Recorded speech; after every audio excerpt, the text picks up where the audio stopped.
This podcast is brought to you by The Complete Guide to Happiness with Dr. Fantastic and by Revival, Book 1 of the Unveiled book series.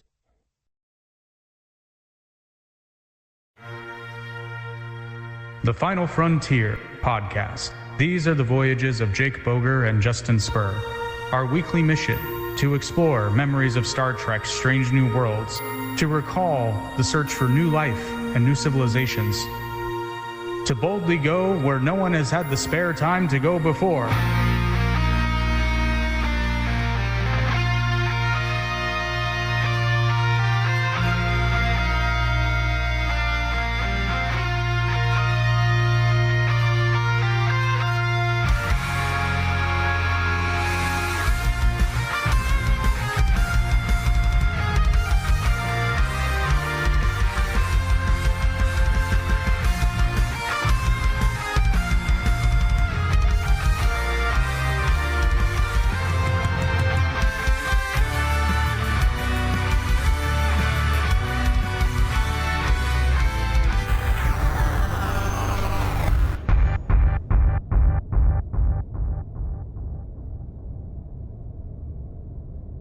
Hi, everybody. Welcome to the Final Frontier.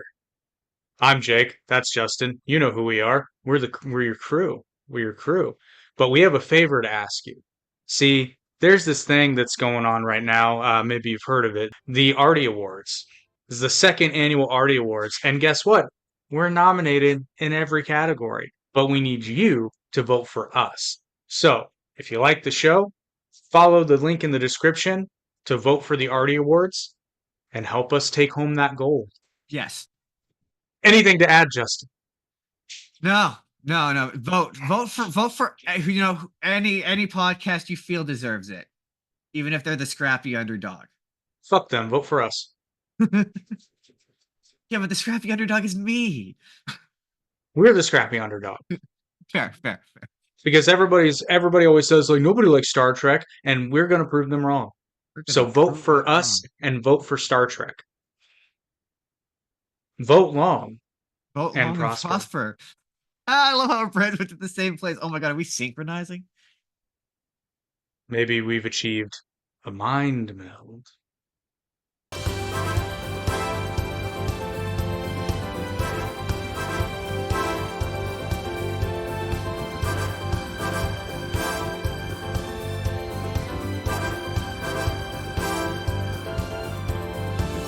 So who's ready for some intense Star Trek fun that does not happen in this episode at all?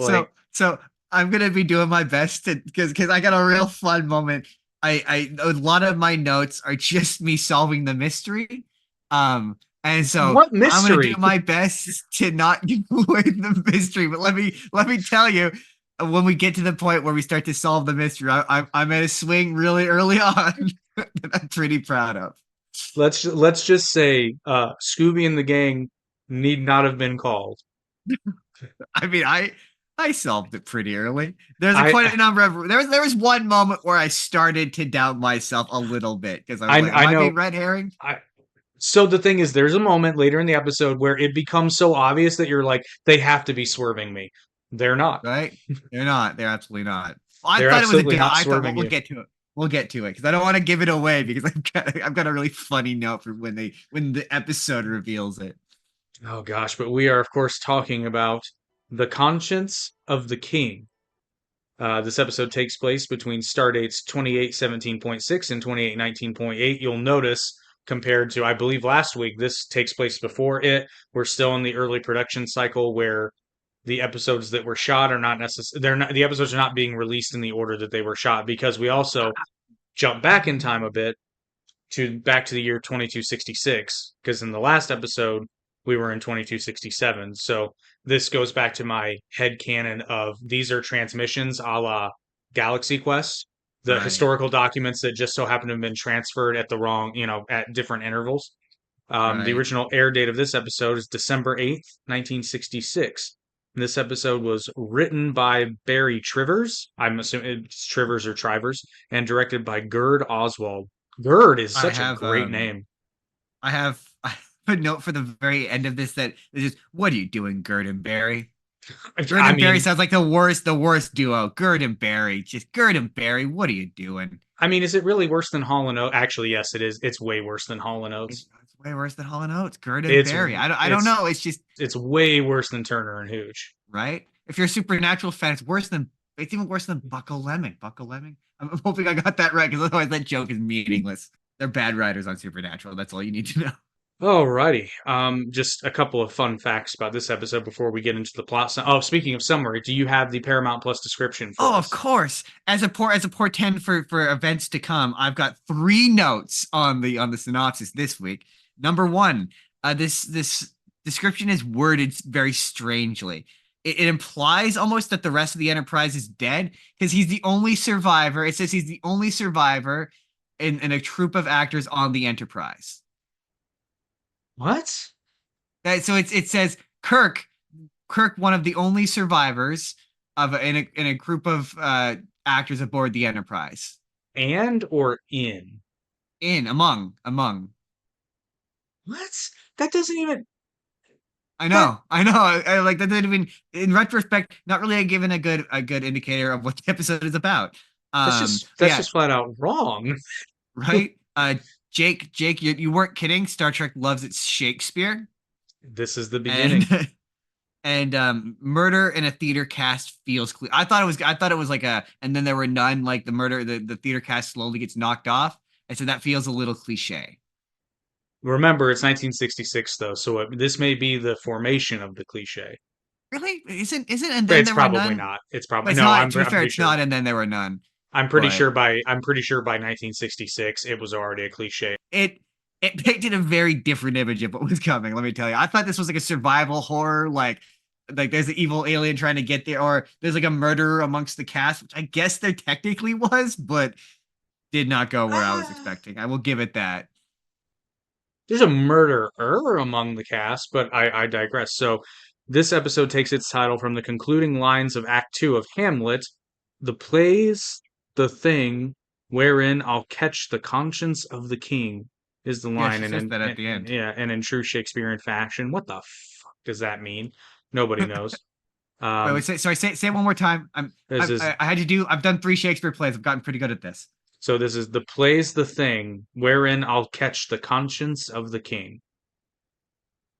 Yeah, no good. I'd have to hear the context of it. Yeah, I imagine you'd have to see the whole play up to that point. And even then, there's still like, it's not as good as Hamlet I've 2. read Hamlet too. That's the thing. Hamlet or Come on. Hamlet 2? I've seen Hamlet 2. I've seen it. I get that reference. Hamlet 2 is delightful. I have to say, okay. So now you have to put in right here, Rock Me Sexy Jesus. I mean, For those of you who have not seen Hamlet 2, it is delightful, but I have to sort of frame this for you. This is a movie that I don't even remember why I saw it, because I remember when I saw the trailer. Oh, actually, it was Rock Me Sexy Jesus. So initially, before in the trailer they get to the tidbit of Rock Me Sexy Jesus, I'm like, this looks like the stupidest movie I've ever heard of in my life. And then we get to Rock Me Sexy Jesus, and out of just sheer curiosity, I'm like, I gotta try this because this seems funny. This was in my hardcore atheism phase where I was like, oh, yeah, so I was like, I gotta see this movie. Turns out it's a delightful, it's a it's honestly very, very funny movie. no. The reason I've seen that movie, there's a period from about 2008 to 2012 where I worked at the movie theater and I watched pretty much everything. Like if it was in a movie theater, I watched it. And part of doing that job involves walking into the theater. And I walked in on Raped in the Face. And I was like, what is this? What is this thing? And so then I watched it as a result. I needed to know How sad, why how he was. how sad is this though? After watching that movie, I'm like, I really want to see this play. I would watch it. I'm just Because saying, I want to would see watch these. it. I want to see these musical numbers in context. Right. Yeah, it's genuinely very funny. Oh, Yeah. but anyway, so Hamlet 2 far surpasses Hamlet 1. That is a hill I will die on. It does, yeah. It is quite good. It's quite good. No, but it's actually kind of it's quite a sweet little movie. Like I'm not gonna say it's like Oscar bait, Yeah. but No, I I mean mean it's a fun little it's independent film. That's really quite it's good. it's it's the story of a man who is basically through writing this play is working through his own issues. And in doing Yes. so, gets the success that he so craved and never could before.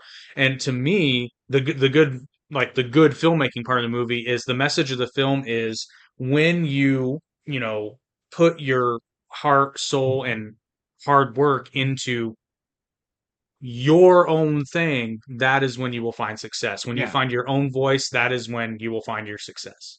Yeah. I also like it because it, as someone who has taken Shakespeare with friends and my mentor, he that's how we became we got to know each other was through manipulating Shakespeare to be something different. So like I did a Shakespeare I did Taming of the Shrew where it was a boxing story. We did yeah, instead of pursuing the concept of it was instead of pursuing Catherine for marriage, it was to be a boxing trainer, and I was Grumio.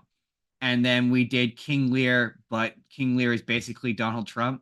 And instead of him giving away his kingdom, it's him giving away his Mar-a-Lago. corporation, basically. Lear Inc. is what it was called. So it was called Lear Inc.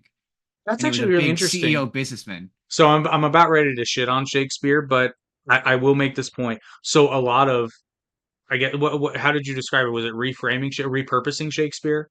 Reshaping it is how I Reshaping. would call it. Yeah. Some of my favorite stories are literally just reshaped Shakespeare. Lion King. Yeah, well, Lion King, 10 Things I Hate About You comes to mind. That's just a Yeah. retelling of Taming of the Shrew. Yeah. The movie The King is just a non, well, I mean, I don't mean non-dramatic. Like the movie The King with Timothy Chalamet is just Mm. it's Henry V. That's Yeah. that's what it is. And the TV show Gargoyles reshapes Shakespeare like mad. Half the But reason I know Shakespeare is because of th- Gargoyles. I won't I even know, lie. I know Puck, Yeah. Oberon, Avalon, Titania, Macbeth. He was my first introduction to Macbeth. You Yeah. know, Yeah. Same.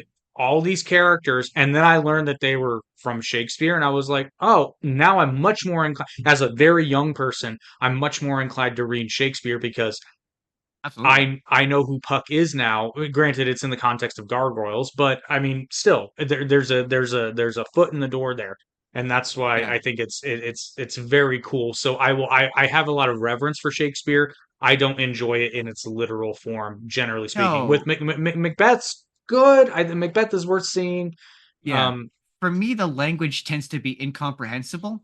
that's the So main if problem. and hey, that's just due to the fact that it's fucking old. But Fair enough. um, I have but seen, however, I have seen a West Side Story. yeah, Going into West Side. Yeah, musicals. it's all about how you frame it. I actually just did a short talking about ghost stories. As of recording, Halloween's about to happen. Same sort of thing where it's like the more you see these things, the more you start to like be able to like Point to it. the Yeah. language, yeah, the language becomes boring, so it becomes how do we make this interesting? And so it's like for me it's all about staging. How are we Yeah. staging this to make this interesting? What's the gimmick? What's the where did so like there was the HBO one, I think, for because I went through obviously a King Lear phase. I think it's HBO, but that one is like it's a dictatorship, and Lear is basically like more or less Hitler. Like that's the concept. Like to me, like oh, the actual dialogue itself. Like, who cares about that? It's Shakespeare is purely kind of visual for me at this point. I That mean, makes fair any enough. sense. I think I would be interested. I'm to be fair. I'm not saying it would work. I'm saying it's worth a try. Maybe you take Shakespeare in its literal staging, but change the vernacular to like a modern day Yeah, sort of. It's kind of the opposite of what they did with the Leonardo DiCaprio Romeo and Juliet, where they took all the but ancient dialogue and put it into a but modern aesthetic. And but boy, that makes that movie funny when he's talking about his rape. It's just a gun. yeah. I enjoy that. I do enjoy that. So I mean, they had to know that nobody was going to take that movie seriously. like just like for an example, like I if you go to my TikTok, you can see it in all its majestic glory. But like I played poor Tom, and part of that was like I take off my thing and I put on a garbage bag, and like that to me that kind of stuff. Yeah, there's a Yeah. exceptionally this is a really funny story, but when I was doing that play, they promised me I would not pull focus. I always like I like no one talked me out of doing the bit where I take off my clothes and I'm just wearing garbage bag. Nobody talked me out of it, and I'm like, does it pull focus? And they all went, no. Until there's a bit where the stage goes black and there's a projected image, and we're all standing against it in the back of the stage, and I'm lit up like the Christmas tree. You just see me there and just not wearing a garbage bag in my underpants, and I'm distractingly pulling focus as Lear is supposed to be doing this really long monologue. So that having been said, to tie it back into the episode, I didn't think their staging of Macbeth was exceptionally interesting. No, and especially not for the 23rd century. But anyway, No. our story begins with the Enterprise being called to Planet Q by Dr. Thomas Layton, a friend of Captain Kirk's, to investigate a possible new synthetic food source. Just a quick thing. The writing of this episode has a lot of problems, more specifically the fact that they go out of their way in the captain's log to establish this, food source, only to literally seconds later have Kirk be like, "Oh, Tom, why did you lie to me?" It's like, just say you were called to Planet Q. Like, I mean, it's not that big of a deal. The introduction of this character that just kind of, I realized, disappeared, especially because they give him quite a weird, elaborate makeup like setup to never have him come back. That was very odd. Yeah, it seems like they put a lot of resources in things that don't matter, and then not enough resources like, the staging of Hamlet or Macbeth. Considering this, okay.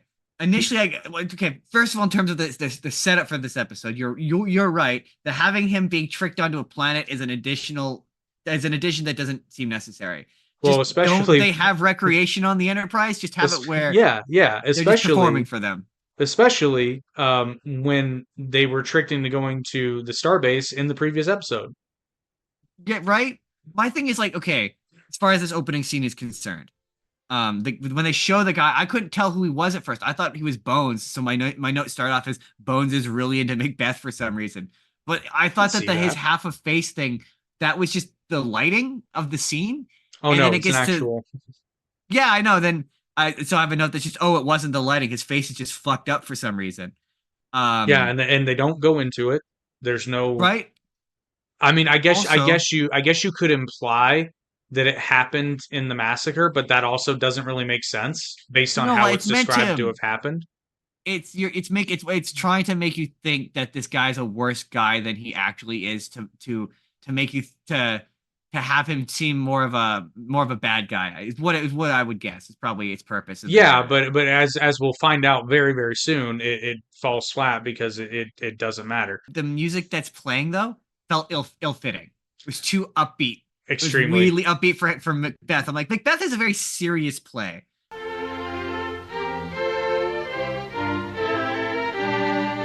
Interesting. Particularly in that scene, because isn't that when that's when he kills Duncan? Yeah.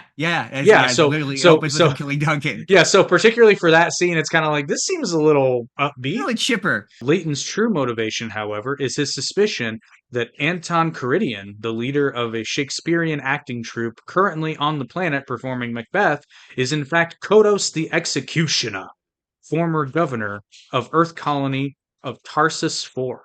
So fascism still exists in the Star Trek future. Hardcore. When they show his picture, I was just like, he looks like a fascist. He's got a fascist looking face. He's got a fascist face. He looks like he does some fascism.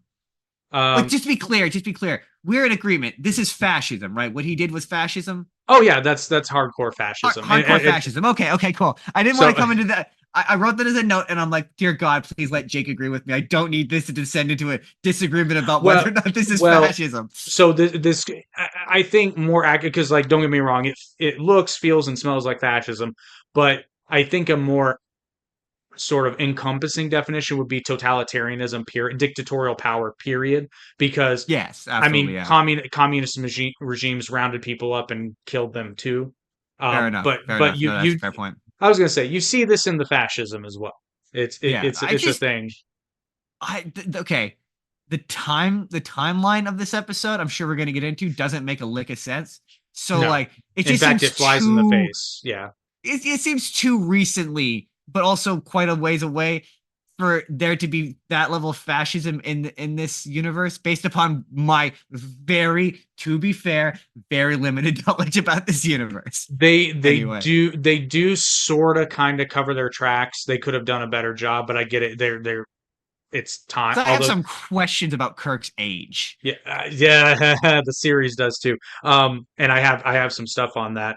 But there's the fun fact. So Kodos gives his name to one of the two cycloptic alien squids who repeatedly plague the Simpsons in their Halloween fantasies. The other is Kang, who takes his name from another episode, Day of the Dead. So were you asking me if it was Kang and Kodos from The Simpsons? Yeah, from The Simpsons. Oh, okay. Yeah. I'm sorry. Yes, absolutely. Those are references to Star Trek. Oh, okay, okay, yeah. No, because I just watched like 20 episodes of Treehouse of Horror for my show, so I'm like, he said Kodos like 5 times, and I went, oh my god, is the Simpsons character a reference to this? It is. It And absolutely so obviously is. I had to make a note of that. Okay, So yeah, so from right so because I was like Rigelian 4. It feels distinctively Star Trek Oh, they call okay. So I got you. I got you. So from yeah, Rigel and 4. yeah, okay, I got it. We're good. When you said Rigelian, I thought you were talking about Rigel, but I'm assuming in Oh The Simpsons they refer to it as Rigelian. no, well they say Kang and Kodos are from Rigel 4, I Oh, believe. okay. Yeah. That's where So they're taking yes, him in the first one. You've yeah, made Dave that's the a Butcher cry.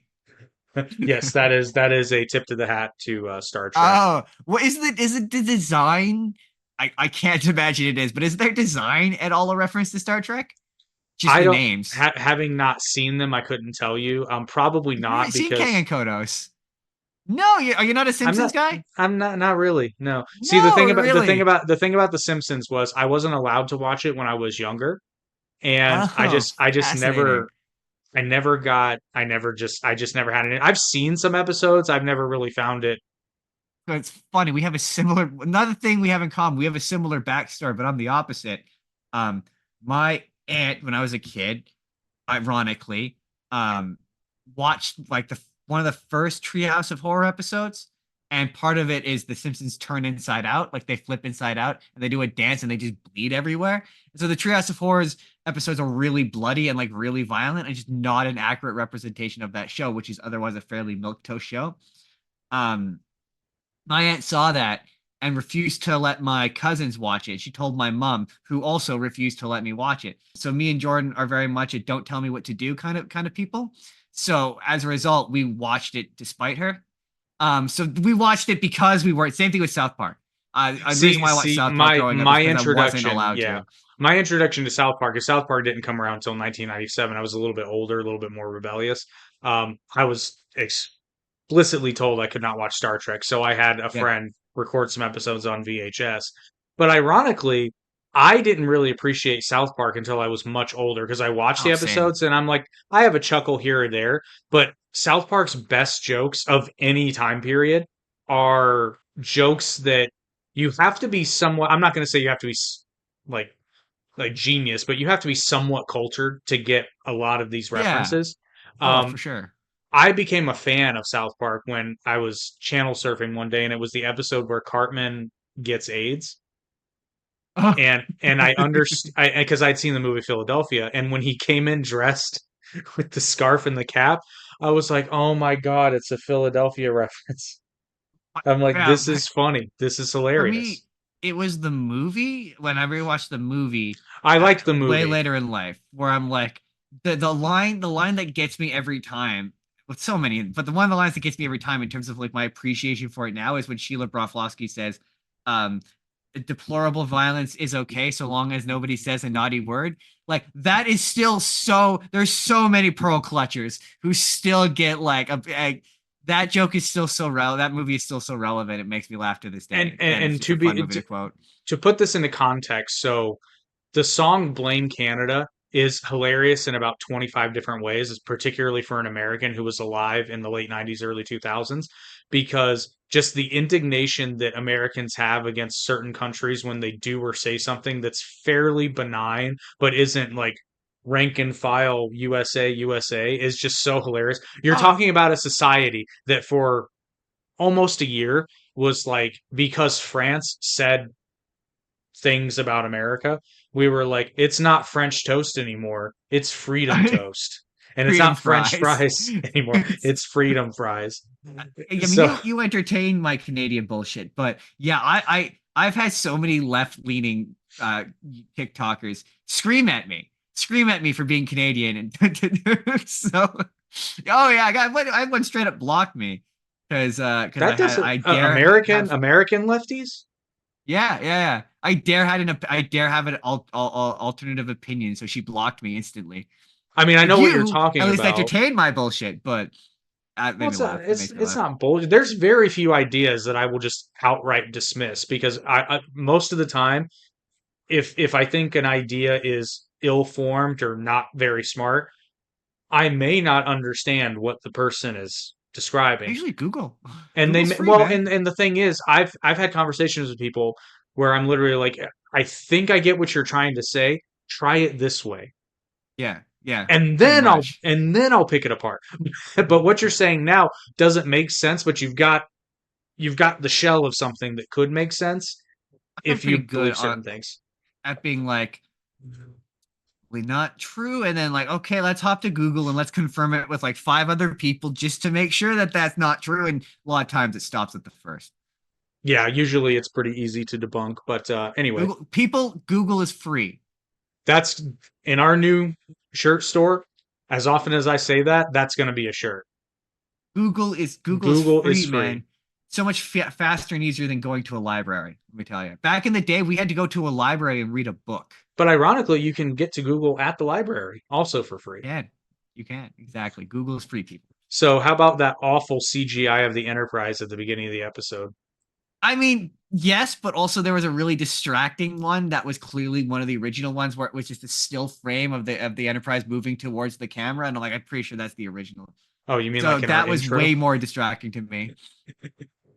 Oh man, I just the fact that they got so close and it wasn't like a quick shot, it was a very long sort of tracking shot I mean, across the Enterprise, and it looked horrendous. I was like, it I'll take was distracting. I'll take model footage, please.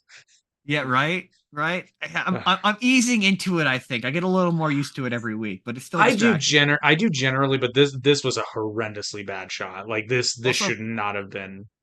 there's a note coming up, and I want to preempt it with this. It feels like a lot of time I go for clothes on this show, and I feel like as I say that, you probably know what I'm going to be talking about. There's a But myriad of things in this there's some one. clothes in this show. My God in heaven. Okay, that's all. I had to preempt it. There we go. That's it. That's the preempt. Well, you may be asking yourself, why do they call him Kodos the Executioner? Kodos had ordered that half the population of 8,000 on Tarsus 4 be put to death during a food shortage. It was later revealed that supply ships were late with the aid, and it was believed the full population would not survive until they arrived. Both Layton and Kirk were eyewitnesses. Kirk insists Kodos is dead, but reconsiders after researching Viridian's background. And again, I have to remind myself that this is 1966. So this would make sense in storytelling today for sure, but even more so in 1966. This gave me real, like, Hitler escaping to South America, Oh, for hunting sure. Hitler Yeah. vibes. Like, and I don't mean that in a bad way because, again, like, even the fact that they were like, they only found a burned body, I'm like, oh, this is a Hitler parallel. Like, Oh, for sure. immediately, Yeah, like, yeah. I mean, the fact that my brain immediately went fascism. I mean, it went to two places, and one of which is not fair because, but like I'm in 2024, but man, he sure Thanos that planet. I like immediately I was like, oh, Thanos, but I'm like, so Thanos, Kodos. Yeah, right. Thanos Kodos. Yeah. I guess. I mean, to be fair, everyone wants to kill him as a result. So like, they're all willing to leap to murder. So like, they don't like fascism in the Star Trek future. That's for sure.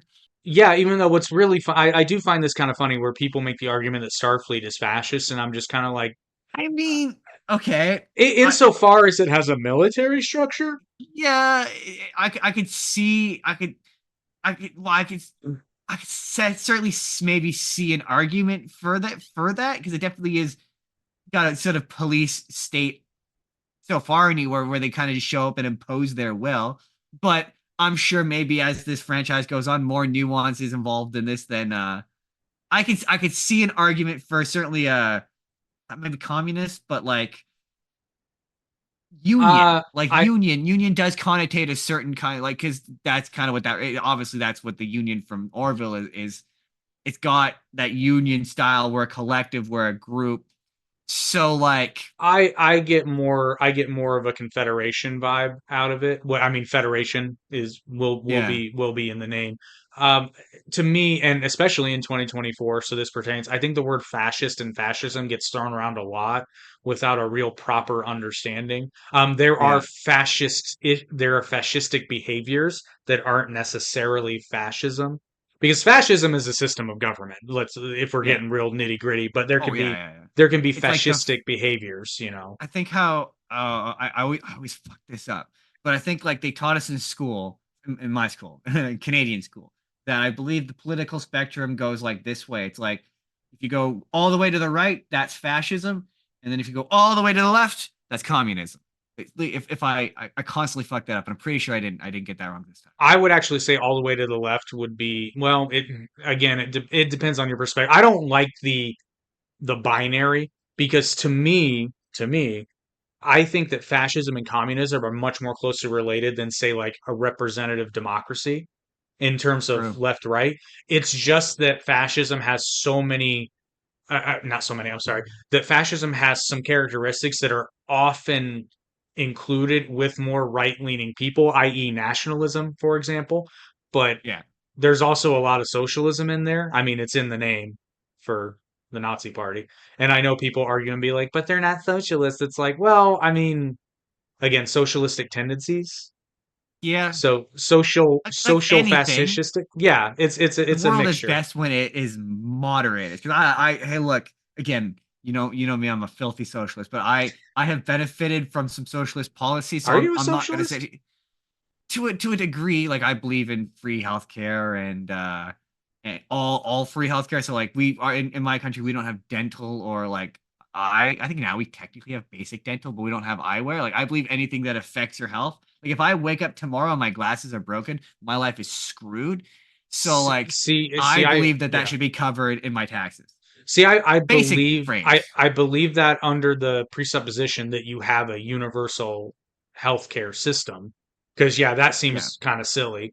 And you're getting into the nitty gritty argument that this show is not about. But yeah, here's the thing, but and this is why we're such good friends, is because and I'm coming around personally to the idea of universal healthcare. I just have some stopgaps that I would care about. That being said, though, is let's just say that I'm like full blown Ben Shapiro esque like universal healthcare is evil. You and I have the ability to have a discussion, and at no point am I insulted because you think my ideas are incorrect, and you're not insulted that I think your ideas are incorrect. In fact, because we have that presupposition of friendship, we can actually have a productive discussion. You might pretty change my much. mind, I might change your mind.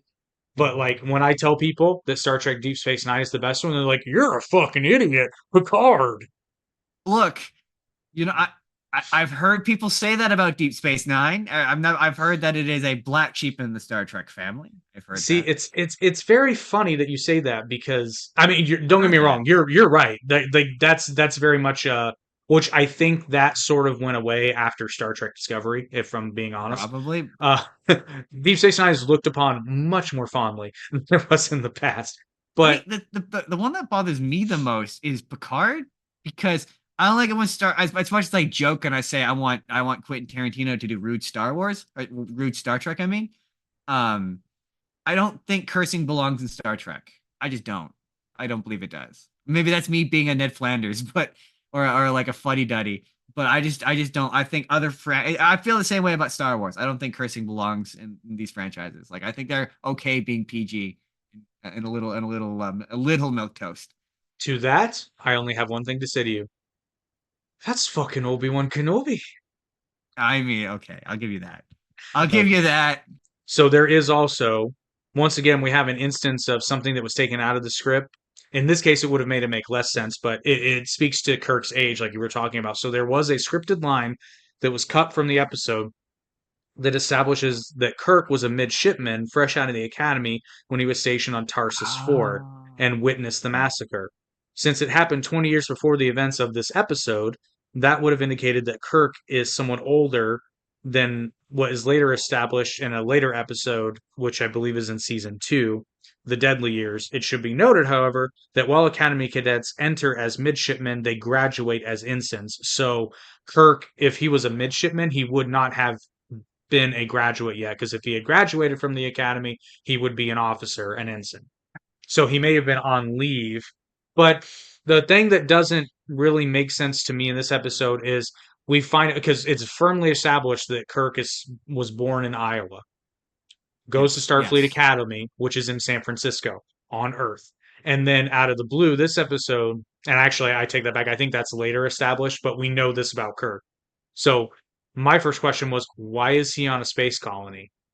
Well, it just sort of seemed random. To be fair, it was just sort of what a weird coincidence that two people who happen to be on this planet happen to be stationed on the same spaceship at the same time. Right. Very Right. convenient. Now, here's the thing, though, since you're talking about Lieutenant Riley, who comes into play a little bit later, it's established that Riley was 5 years old. If they were around the same age, I could see, okay, so maybe they were stationed there through the Wait, academy. Riley was 5 years old? Yeah, when Okay, the that makes massacre this happened.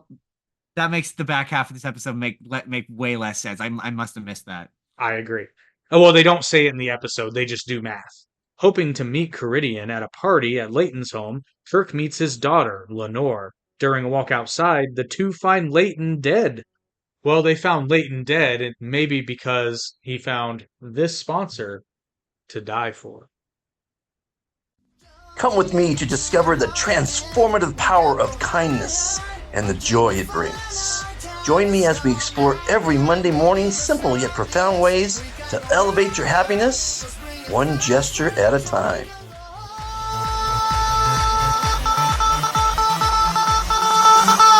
Wow, fantastic baby, dance. I'm gonna dance. Fantastic baby. Yeah, her dress looks awful. It looked like someone cut up a shower curtain. Like it looked bad. Somebody probably did. Somebody probably did, but I'm like, really, no money in the budget for an actual dress? I think we have a better understanding as to how Kirk wound up in that science lab. Kirk clearly has a type, and prior to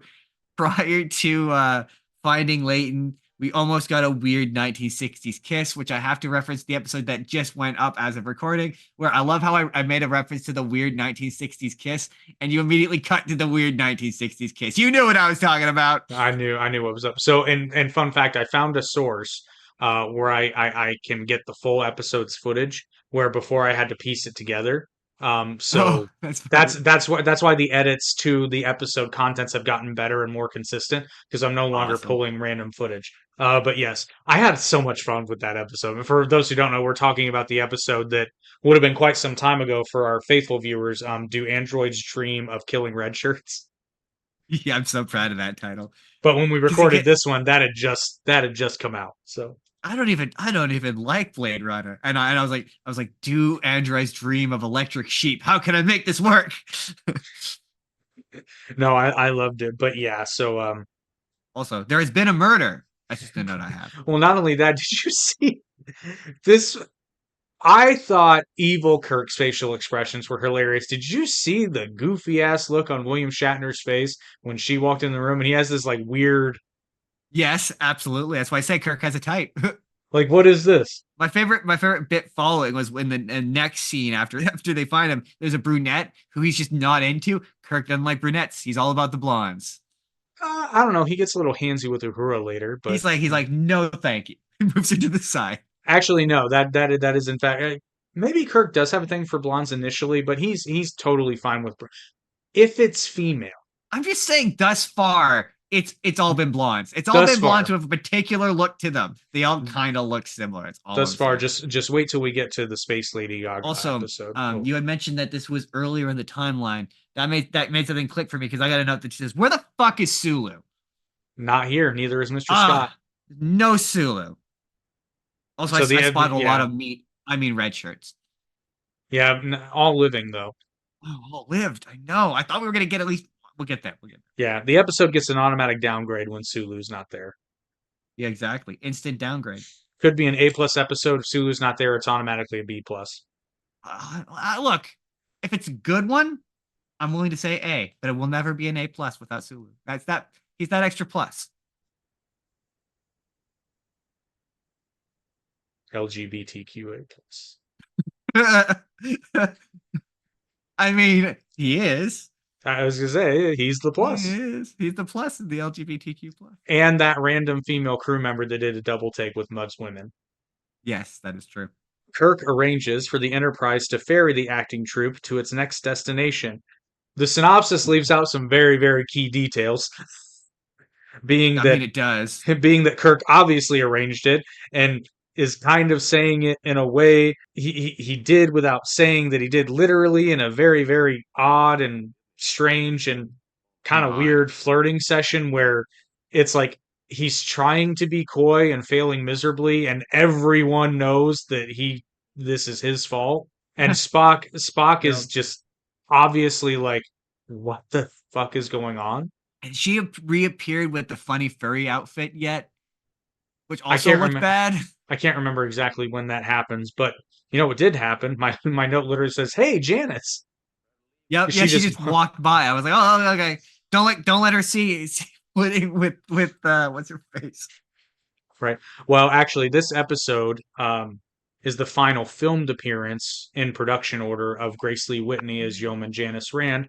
As That makes we sense. established in a prior episode, Whitney had already been notified that she was fired from the series a week before the filming of this episode began. Her brief walk-in scene, in which she gives a dirty look to her rival blonde, Lenore Caridian, Lenore, was her that's what it is. was her last scene in Star Trek before returning 13 years later for Star Trek the Motion Picture. However, we will see her once more in an upcoming episode, Balance of Terror, which was shot before this one but released after. Also, at this point, we're still figuring it out who the killer is. I immediately went, she's obviously the killer. I'm calling it now. I suspected she was the killer, but I'm like, maybe it is her dad. I don't know, but it seems. I thought maybe it was her. There was a couple of red herrings, but right, this is I am a notorious twist spotter. We talked about when we did Haley's birthday episode. Did you watch Once Upon a Time? Yeah. Yeah. Up to a certain point, because apparently gonna I didn't know spoil. this. I didn't know this. Apparently, there's a whole. Is it another series where they're like cops in a city or some shit? Yeah. It's Alice in Wonderland or something like that. Yeah. But is that a Spin-off. season or a new series? It's a spin-off series. Okay. Yeah. It only lasted like one season. But did you see Gee, it? I wonder I'm why. gonna spoil something on Once Upon a Time. Did you see it up to the point with Peter Pan? I think that's where I stopped. You know the twist with Peter Pan? That he's the bad guy. That he's And Captain Hook's the good guy? He's Rumpelstiltskin's dad. Oh no, I don't think I got that far. Oh dang. Okay. Well, I just spoiled Once Upon a Time for you.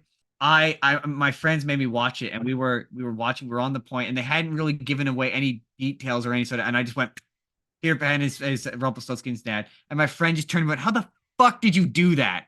I did that with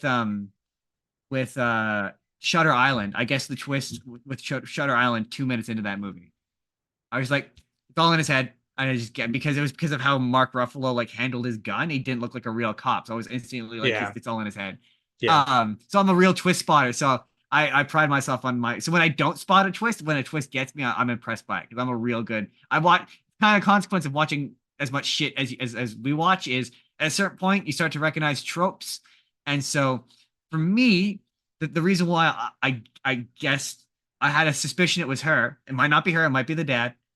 The reason why I suspected it might be her is because the show was really wanted us to be invested in their relationship. Like, I mean, yes and no.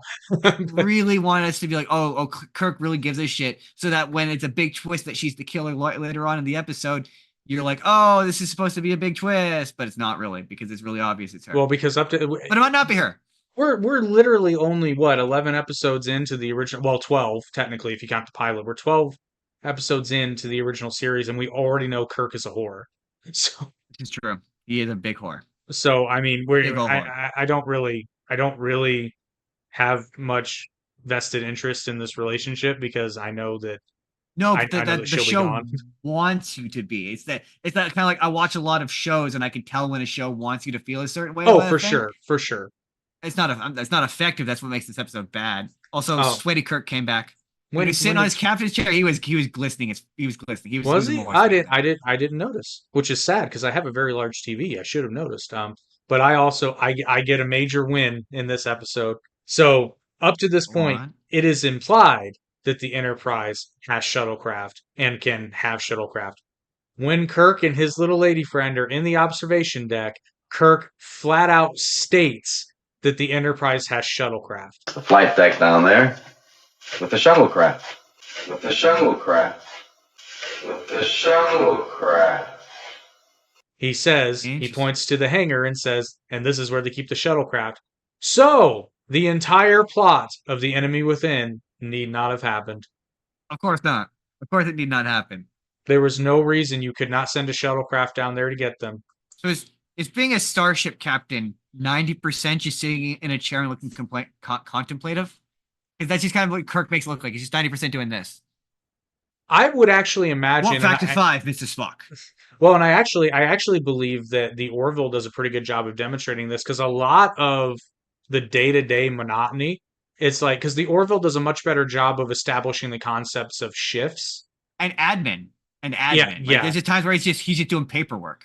But see, here's what I always wondered though. So when given that you're in space, you don't have, you don't have a day-night cycle, so it kind of really doesn't matter. Does the captain just choose his or her peak operating hours and then that's like That the Orville implies that there's a built-in day-night system that they follow, or certainly there's like a clock that they follow. I suppose. sure, Yeah. maybe, but the thing of it is the crew of a starship would have to run 24 hours because just because you have an arbitrary day-night cycle in space, Yeah. that really doesn't matter. Right. So That's why the Orville established the night crew. There's a night crew who comes in. yeah, so here's my question, and I might be an idiot right now, but this is for any show that takes place in space with a starship of this kind, right?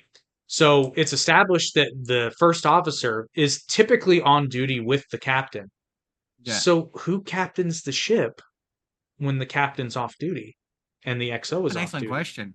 Maybe I mean, yeah, is maybe there there's is a backup crew that is there like a There's a night s- shift captain? that should totally someone should totally make that into a series called Night Shift. Well, I Starship Night think Shift. I mean they kind of did in Lower Decks, but they don't really True. establish an alternate captain, right? So No. I'd be very interested to see this because it's not. So here's the thing: a lot of people might first instinct be like, "Well, Kirk probably is on duty most of the time," but here's the thing: the human body cannot sustain that. Certainly not. He has You to might have sleep. some oddities, some very Yeah. rare individuals that can do that. Like people say that Elon Musk only needs 4 hours of sleep, and like maybe I don't know the guy, but that's not normal human, That you start to feel sick if you do that to yourself. yeah, Come on. exactly. So the captain above just about anyone needs to get adequate sleep, right? On a Yeah. consistent Yeah. basis. The first officer but everyone in Kirk's established chain of command is generally speaking on duty at the same time. Yeah. Same thing with the Orville. Everyone seems to be on duty at the same time. Yeah, so So I kind of want to see Star Trek Night Shift. I mean, but maybe the Enterprise could just run autopilot at night. Maybe I don't know. I mean, maybe, but again, so like if this show took place on Earth or even a space station, like it would make sense on Deep Space Nine to a certain extent. Yeah. Like you'd have a skeleton crew running it at night, but generally speaking, because the captain, maybe this is how they do it, because the captain could theoretically be woken up at any moment. And actually, one tip of the hat that I really like about Star Trek: The Next Generation is I love the concept of the ready room, where Yeah. the captain need not necessarily be on the bridge, but technically is on duty. So that's a place where he or she can maybe get a little bit of rest. Like, you're not really needed. We're just charting stars. But like, because I guarantee you the captain might work 12-hour shifts, 12, Yeah. 14-hour True. shifts. I could see that. So that being said, I like the concept of the ready room because it just feels like it's a good thing for the captain to have. Yeah. But yeah, so Kirk establishes and confirms that the Enterprise has shuttlecraft. So the entire Enterprise crew would be stupid. Maybe stupid, yeah. Maybe, Uh, I think we've established they're fairly dumb. Oh, this episode is another great example of it. But also, this is the only episode to depict nighttime on the Enterprise. Kirk says the conditions of night and day are approximated as closely as possible aboard the ship. However, in both the episode Is There Truth, No Beauty and Requiem of Methuselah in seasons 2 and 3, respectively, various crew members bid each other good night. It's also one of only 2 episodes where we see the observation deck. So, and this begs the question, too. If you have a 24-hour functioning crew, why would you mimic day and night? Because the people Yeah, working would not true. want to be working in the dark. Also true. So, yeah. That all the more reason for a night crew, a skeleton crew. I Star Trek want this. skeleton crew. So here's a fun thing you could do, right? And there is, and I think it's called Star Trek Continues. It was a fan-funded produced series that basically their goal was to fill in the 2-year gap of Star Trek. You could do this today, and you wouldn't need the original cast. You could do the final 2 years of the mission, but from the perspective of the night crew. I would watch it. I'd watch it. watch it. And have it where like every episode is just like them existing during like a regular Star Trek event, like a previous episode where it's like you can just see off in the background the events of another episode happening. Yeah, just like the night shift commander, because this person probably would be it'd probably be a commander.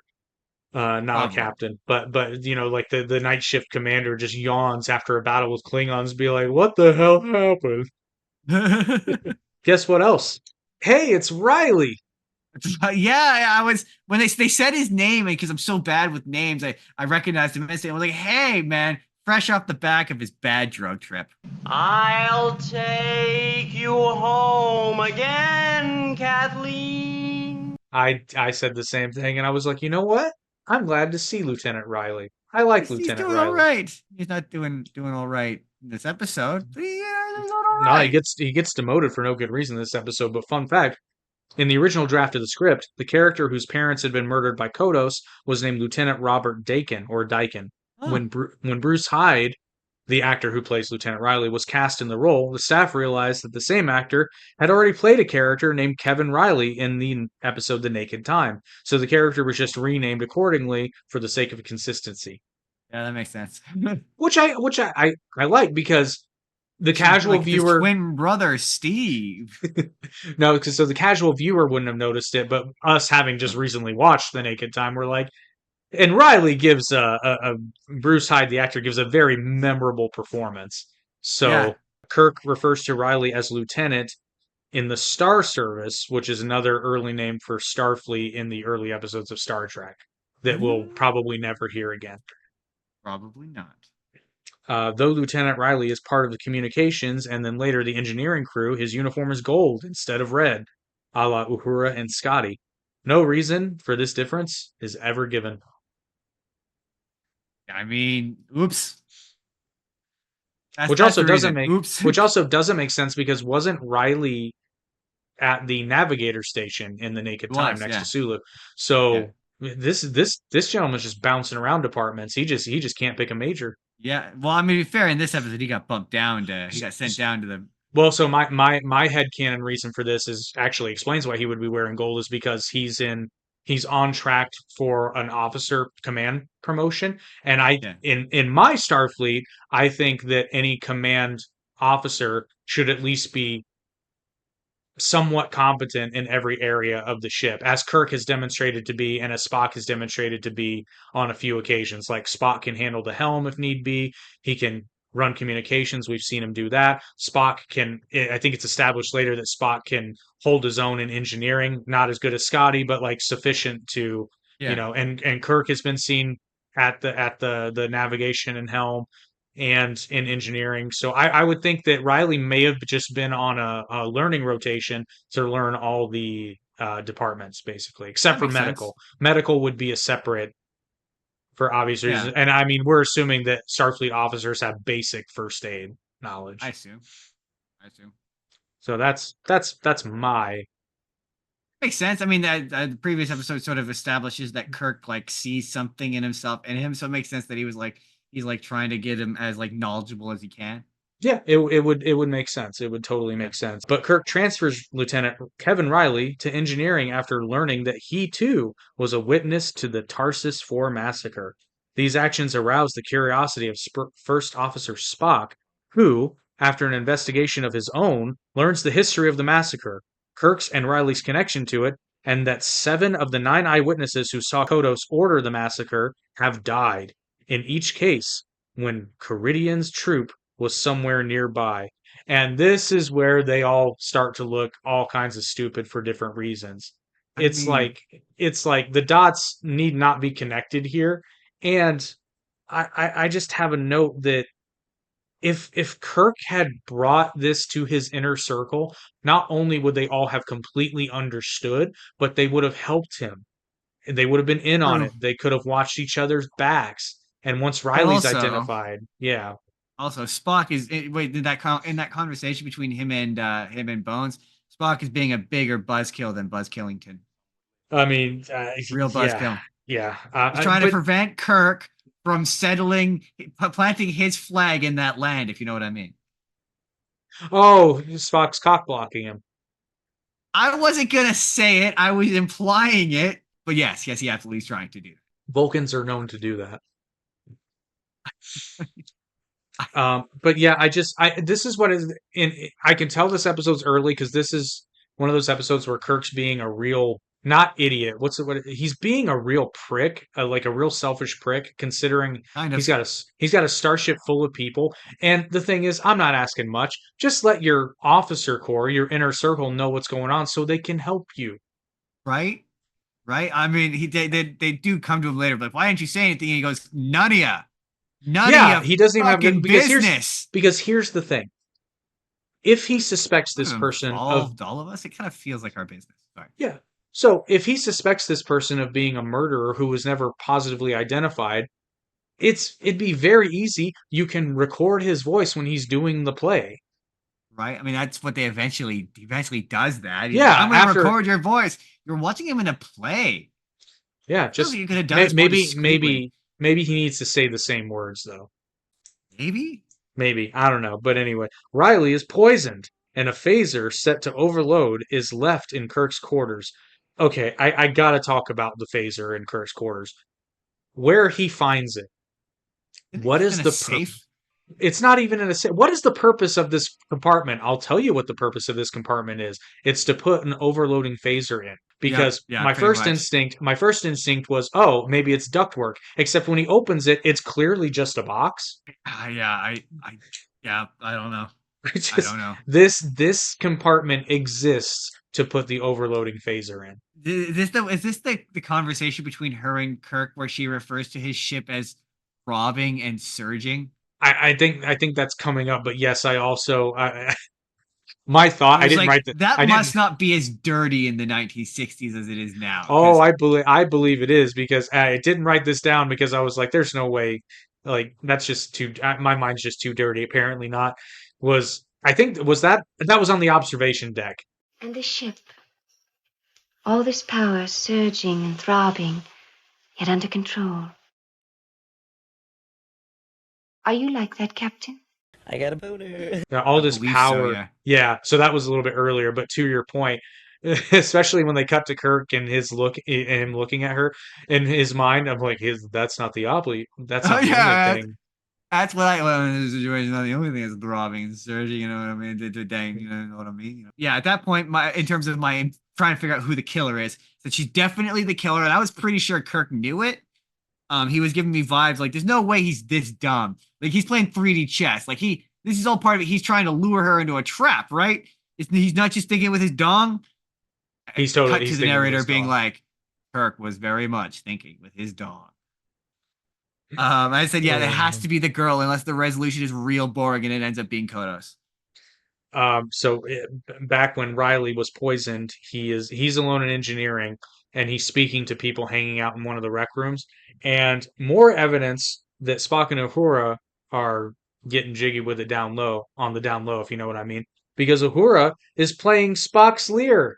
Yeah, that was a very strange scene. I thought for whatever reason during that scene, my brain went, "Oh, is it Kevin? Is Kevin O'Reilly? Could he be the killer? Is it a red herring?" And then I immediately realized, no, that's not true. But yeah, it's time for a quick musical interlude, which did sound better. Musical. It did sound much better. It did sound better this time. It did. So maybe this time it was planned and they got a proper microphone, even though it was explained to us how the frame rate changed.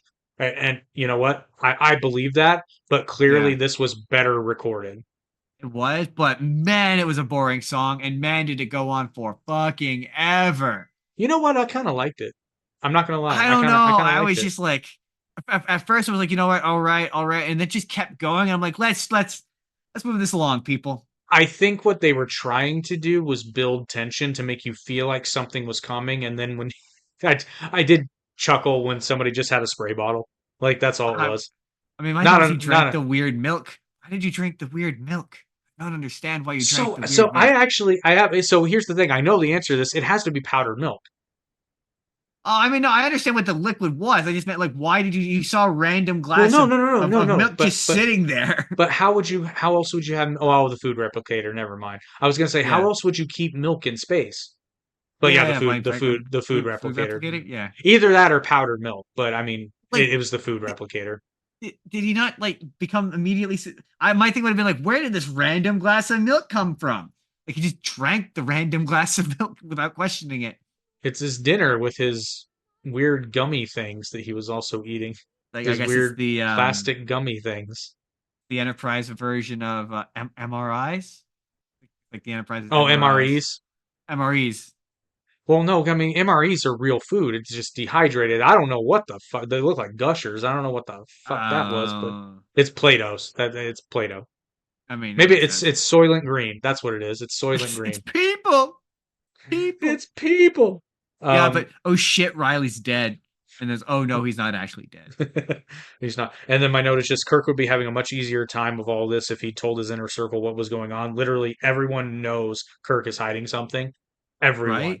Literally everyone. I do like we see a couple of times with McCoy directly and indirectly being Kirk's conscience again Yeah. in a Yeah. role that I now have grown to love because McCoy definitely has the heart, Spock has the brain, and together they make Kirk still It's true.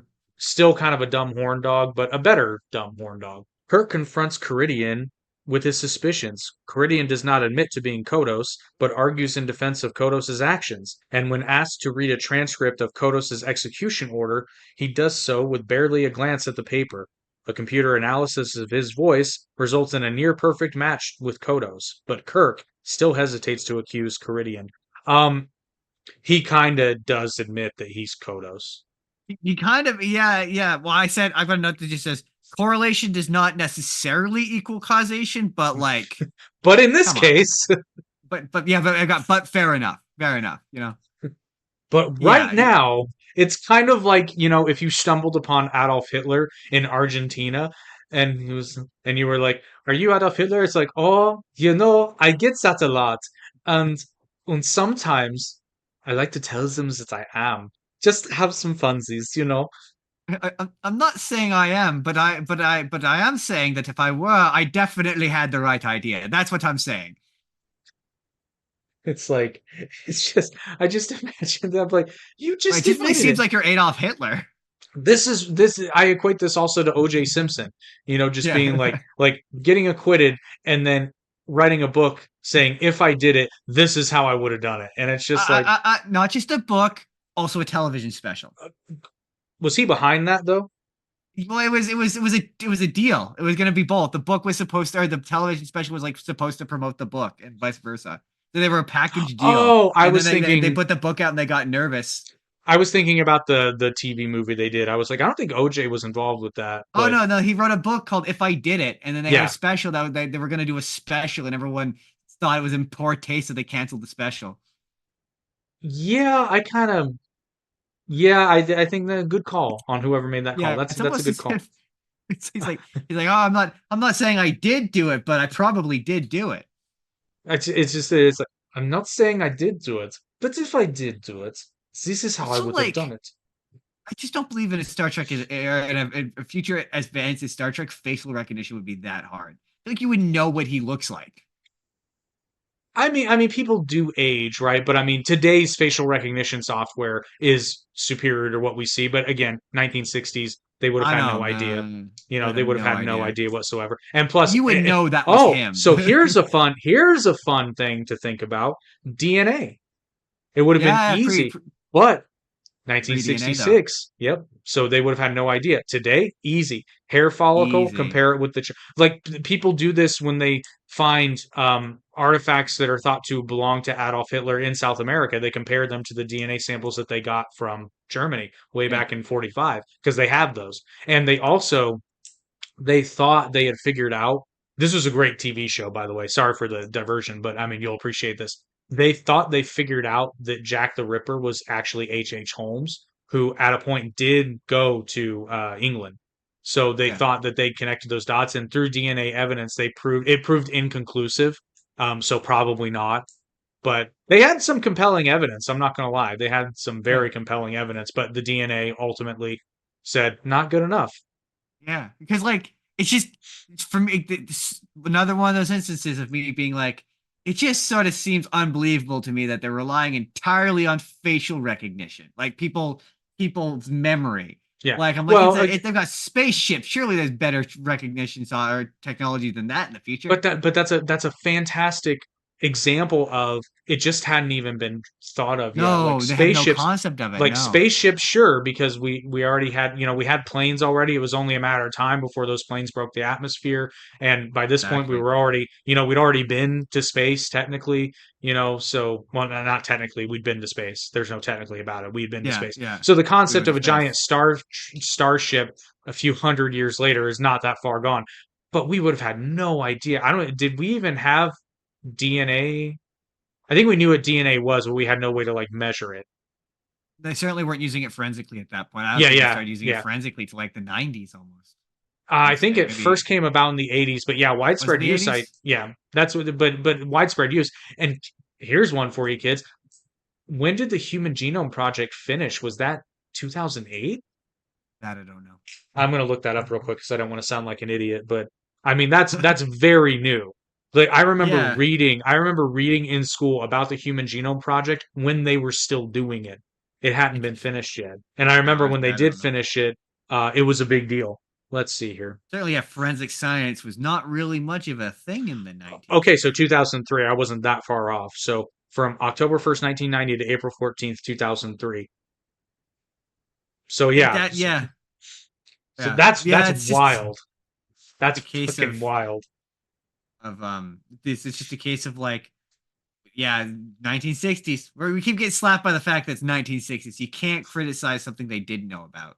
It's fun though, man. It's fun to, at least for me, because I like, one of the reasons I love history so much is I love putting myself in the frame of mind of people back then, knowing what I know in the 21st Yeah, century and being like, I totally understand how these people, acted this way given what they knew. I totally I'm understand so this. similar. But also, fun fact, I think this is pretty safe. It should be out by now. If not, sorry, Max. Genes play a vital role in Time Warpers, But it does. and That it's it going to be does. explored more in future episodes. So you should totally, you should get on the bandwagon now because it's You coming. should check out Time Warpers because I'm assuming at this point, if you're watching this, that maybe the first episode is up, maybe more, and it's pretty good. He said, having not heard the final version yet. Retroactive. It will have been very good. It will have been very good, I assume, having not actually heard the final version of it. Only heard a demo version of it, and the demo was pretty good. But to get back to our friends on the Enterprise, Riley does not die.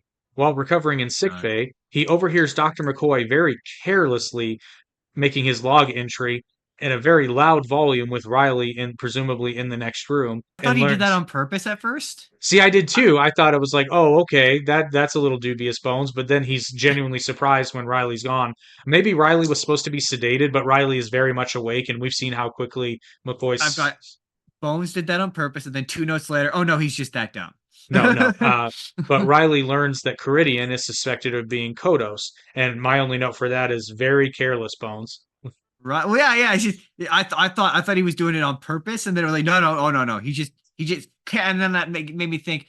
So can they not like type out the log? Does it have to be said out loud? Like, I think they may actually need to do that for verification that it is actually McCoy, okay, okay. like his Could he not have his voice. waited till later? You know what? I get the sense that these logs are actually very, very important, and I'm willing to bet that you will catch some major flack as a Starfleet officer Oh, if fair you enough. don't do your logs. That being said, though, I kind of got the vibe that he was doing it on purpose too, because Bones seems to indicate on one. It's weird. Bones is very inconsistent in this episode. On the one hand, he's acting like Kirk can't really prosecute Ceridian unless he's absolutely sure. Which I mean, that's true. You can't, but all signs point to yes in this case. But then he also was like Riley deserves to know, that kind of Yeah, shit. exactly. And so it's like I don't really know what you're getting at, Bones, but I'll tell you what I do know that who is getting at, maybe grammatically, this sponsor. The veil between her world and the other realm has faded, unleashing magic into the lives of ordinary citizens. Awakening from a 4-year coma, Tori James discovers a world transformed. For some, like Tori, the unveiling ignites hidden abilities. With her expertise in classical languages, she's drawn into a world of thieves and magic. Join Tori on her magical journey in Book 1 of the Unveiled book series, Revival. Unveil your destiny. Riley immediately heads for the ship's theater, where the troupe is currently performing Hamlet, and goes backstage. Boring looking Hamlet. Yeah, very boring looking Hamlet. And I love how they're like, "Where's Riley?" It's like, well, if you think he overheard you, where's Kodos right now? I wonder where he might be. Uh, Yeah, but she says that they're touring, trying to teach people about classic theater. And just my real quick response to that as a theater guy is to say there is more classic theater than just Shakespeare. So, okay, this might be a hot take, and I'm not so much making the assertion as asking your opinion on it. Um, Given Star Trek's obsession with Shakespeare, because it's definitely a thing. Do you think that points to maybe a lack of culture on Gene Roddenberry's part? Kind of, because yeah, like I mean, there's like I big part of when I was studying theater was Tennessee Williams. I love his stuff, like that old like mid American style of playwright, like your Pride and Prejudice or your I'm pretty sure this is also Tennessee Williams, but oh my god, what is it called? A Streetcar Named Desire. Yeah, I did a yeah. project where I did Auto da Fe. Like to me, it's a much more wide array of plays that aren't just musicals, but are plays like that are good, that are more than just Shakespeare or Hedda Gabler. We did Hedda Gabler, which is Ibsen. Like there's a lot of playwrights, not just Shakespeare. Like Yeah, there's quite an extensive list. There does seem to be a lot of Shakespeare, but anyway, but phase. also Oh, go ahead. their theater company, I was just gonna say their theater company exists purely just to murder witnesses. So like, Well, no, fun fact: the actor that actually plays Kodos has his own Shakespeare company. oh, so that explains why so much of this episode is just him doing lines from Shakespeare.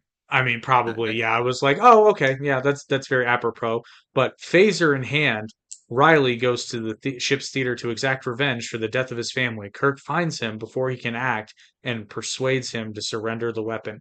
This is one of the few really good scenes. Now, Yeah, Riley, it was okay. That Riley, was pretty good. Riley comes off a little more paranoid than angry, but I mean, Well, he's almost like I have to do this. It's like yeah, something yeah. I So have maybe to I do. was gonna Yeah, say this is one of the times where I'm like maybe I'm reading this wrong. The actor clearly has an but intention. also once you say he was 5 years old when it happens, it makes this sequence not make any sense because who remembers what happens when they're 5? I certainly don't. I'm Not to pretty like. I'm pretty sure if you watched your parents die when you were 5, you'd remember that. I suppose that's true. Yeah, I mean, really worried. Yeah, okay, fair enough. Gamora clearly remembers it, and she was about 5. Fair enough. No, you know what? I have not. I did not suffer true trauma as a child. I probably do not know. I have some hazy memories of being 5, but I would imagine that if Yeah, if you something had was that striking. yeah. Yeah, okay. You know what? For Well, I criticism think I think rescinded. I think you'd remember it or you would bury it. But Yeah.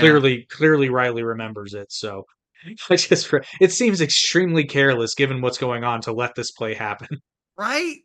It Well, seems that's where I was like, I extremely thought it was careless. Kirk. Kirk was allowing them because he was trying to get them to like trying to bait them into revealing themselves. Maybe that was why. but it does seem odd.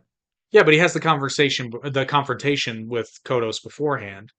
Or True. Caridian, I guess, because he hasn't been proven to be Kodos yet. Caridian, though, overhearing, is disturbed, and Lenore tries to reassure him by revealing that she has been killing the witnesses to his crimes. So, How okay, I has have he one. not put this together? I had one final note of it's definitely her. She's the killer, and then the note which is obviously, hey Jake, you better pick up that phone because I fucking called it. I was pretty proud of myself for spotting that so early. And yeah, she's crazy cuckoo for Cocoa Puffs. Oh, Hardcore. she is crazy. Yeah, but my thing is, by this point, how did Kodos not realize what was going on? Because it's been established that 7 of the 9 survivors that are still alive are all dead, and their deaths coincide to his He's just Shakespeare like, troupe huh. being there. A mystery.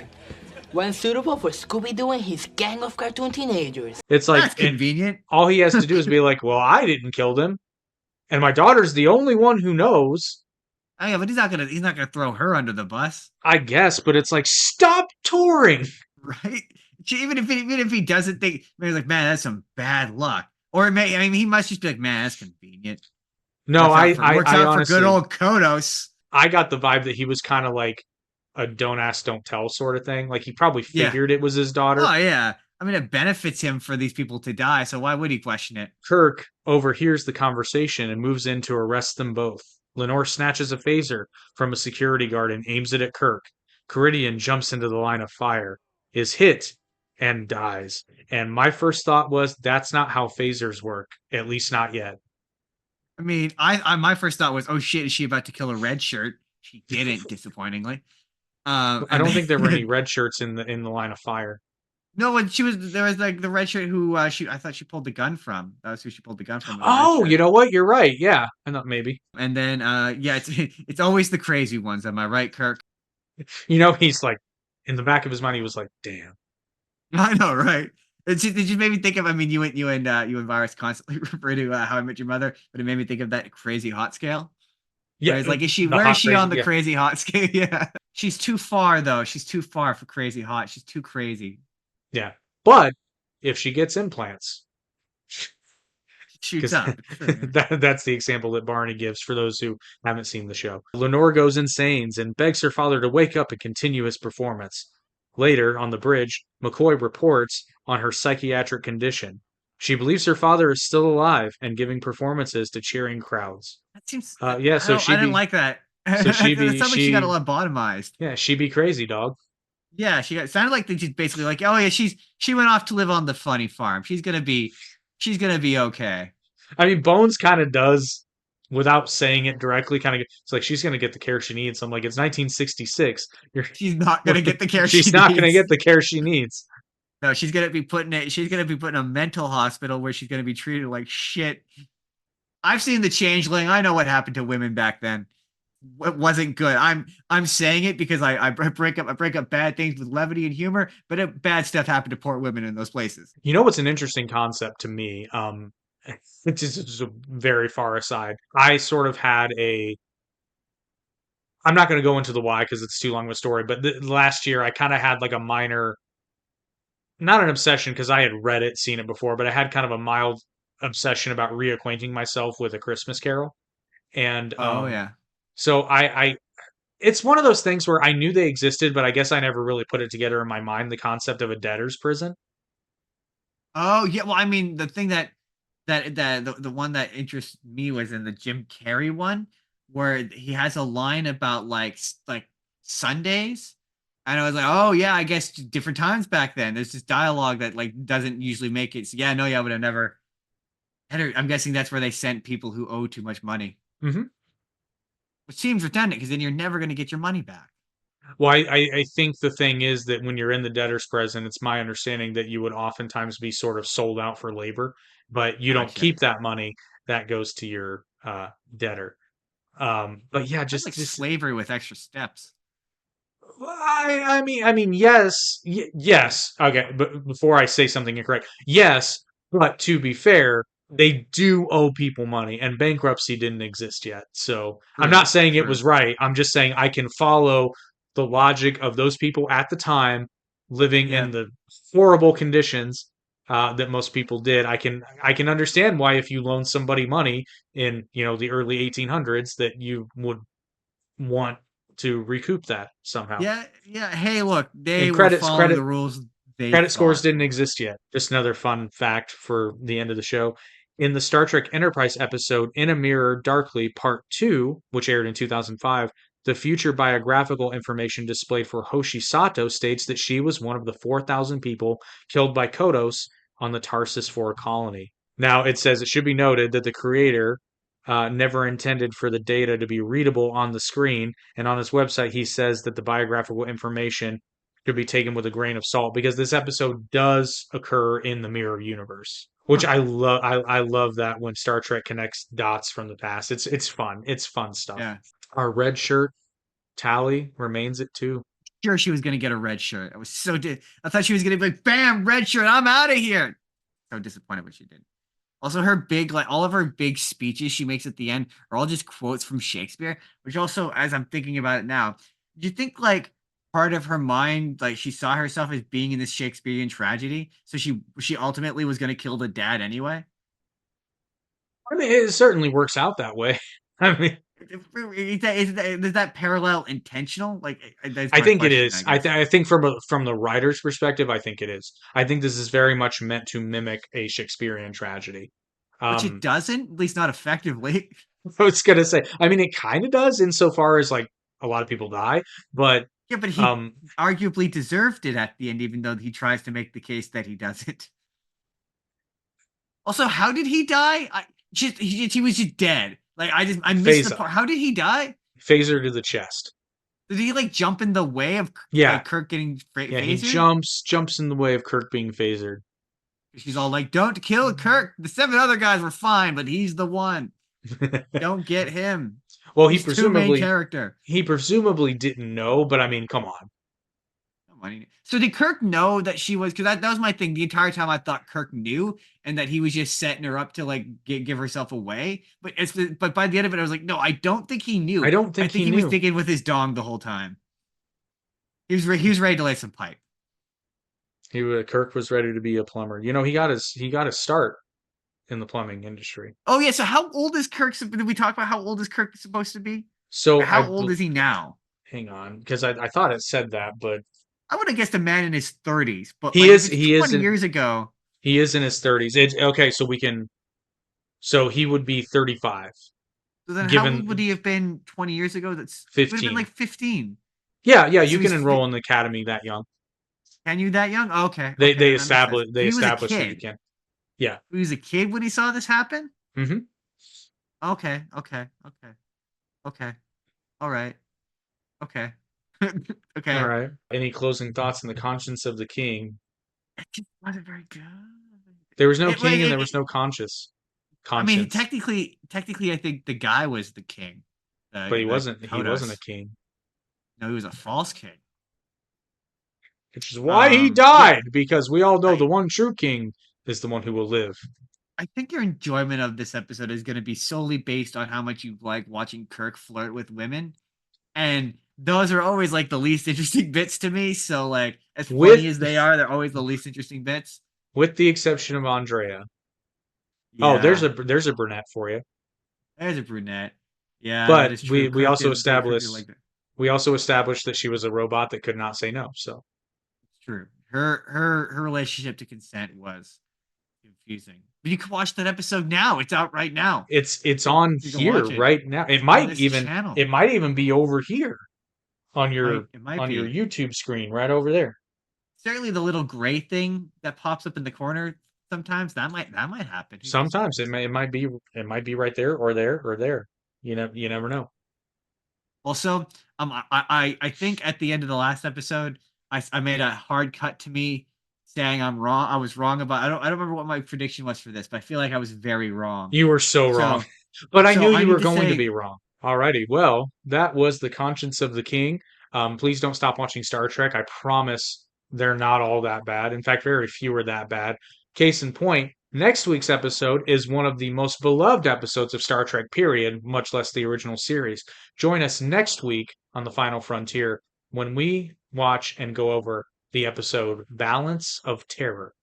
Justin, would you like to give a whirl as to what this episode is about? Balance of Terror. So I feel like this is going to be like a high tense situation where Kirk and maybe like Spock or one of the ladies. It's usually one of the ladies. They're trapped on a thing on a thing that's balancing on the edge, and if they move too much, it's going to fall, and they're going to fall to their deaths. Wow, you started out quite close and then just progressively jumped off the cliff of. It got worse and worse as it went on. Excellent. Yeah. Excellent. Kind of like Virus's description of Goku being a bad father. It's like it starts out fairly solid, but eventually just falls off the cliff. That tells me how wrong I am. But no, am I more wrong than I was last week? You didn't start out. You started out quite close. Close. Ooh, I like close. Okay, we'll see. You started out very close, but it's a fantastic episode. It's one of the best, and we will see everyone next week on the final frontier. Until then, prosper. Until then, live long and prosper. ? Is that like a Vulcan gang sign? Did this start out as a Vulcan gang sign? Like, so funny. I used to. So many people can't do that. It's so weird. Even fewer people. Yeah, when I was a kid, I had friends who couldn't do that.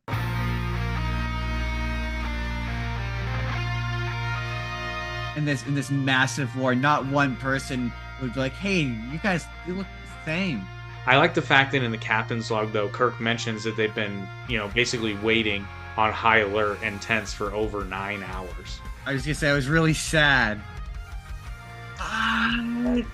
Wasn't a red shirt, was he?